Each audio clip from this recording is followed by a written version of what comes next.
Channel of Vadodara.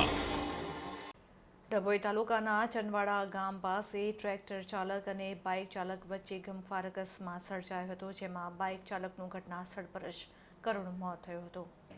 મળતી માહિતી અનુસાર તાલુકાના ચનવાડા ગામ પાસે માટી ભરીને લઈ જતા ટ્રેક્ટર નંબર GJ6PL 9704ના ચાલકે બેદરકારીપૂર્વક પોતાનું ટ્રેક્ટર હંકારી જતા આ દરમિયાન બાઇક નંબર GJ34L 7824 લઈને બે સવારી જતા બાઇક ચાલકને અડફેટમાં લઈ લેતા શિવજીભાઈ રેશમાભાઈ ભીલ, ઉંમર વર્ષ 35, ગામ ઉમરિયા, તાલુકો કવાંટ, તેમનું ઘટનાસ્થળ પર જ કરુણ મોત થયું હતું, જ્યારે અન્ય એક ઇસમને ગંભીર ઈજા થતાં તેઓને ડભોઈ સરકારી હોસ્પિટલ ખાતે ખસેડવામાં આવ્યા છે। ત્યારે પોલીસે અકસ્માતે મોતનો ગુનો દાખલ કરી આગળની કાર્યવાહી હાથ ધરી છે।